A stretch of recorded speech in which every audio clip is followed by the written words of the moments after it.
اپنے چہرے انور پر داڑھی کو لانے کی فکر کریں۔ ایک بات اور، داڑھی بھی بہت ضدی ہے۔ انسان کے جسم میں، اعضاء میں سارے سب سے زیادہ اگر ضدی کوئی چیز ہے تو انسان کی داڑھی ہے۔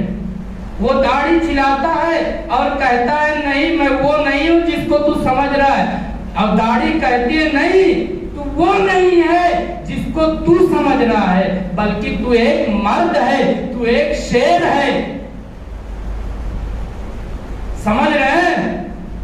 تو ایک مرد ہے، تو ایک شیر ہے۔ مردانگی کے ساتھ زندگی گزار، چہرے پر داڑھی رکھ کے زندگی گزار۔ ایسا نہیں ہے کہ ایک دو بار داڑھی چھلا لیے نہ ہوگے۔ کوئی بھی شخص ایک دو بار دانت اکھاڑ کر دیکھے دانت نکلتا ہے نہیں نکلتا ہے؟ دانت نہیں نکلے گا، لیکن داڑھی بہت ضدی، داڑھی نکل آئے گی 10 دن کے بعد، 12 دن کے بعد، 15 دن کے بعد دوبارہ چہرے پر داڑھی، پتہ چلا کہ یہ داڑھی بہت ضدی ہے۔ خیر، بات دوسری طرف چلی گئی۔ نبی صلی اللہ علیہ وسلم کی اہم سنتوں میں سے داڑھی ایک بہت اہم سنت ہے۔ حدیث میں ہے کہ جو شخص داڑھی کٹائے یا چھلائے گناہ کبیرہ کرتا رہتا ہے۔ گناہ، چوری کرنے کا گناہ، جب چوری کرے گا تب اس کو گناہ ملے گا۔ زنا کرنے والے کو زنا کرنے کا گناہ، جب تک وہ زنا کرے گا تب تک گناہ ملے گا۔ غیبت کرنے والے کو غیبت کا گناہ جب تک غیبت کرے گا تب تک ملے گا۔ لیکن یہ ایسا گناہ ہے، ایسا گناہ کبیرہ ہے کہ اگر ہم داڑھی چھلا لیں، آج ہم نے چھلا لیا تو صرف اس کا گناہ چھلانے کے وقت تک نہیں ہوگا میرے بھائیوں، بلکہ جب تک ہم توبہ نہ کر لیں اس وقت تک اس کا گناہ ہمیں ملتا رہے گا۔ اللہ تعالی ہم سب کو عمل کرنے کی توفیق عطا فرمائے۔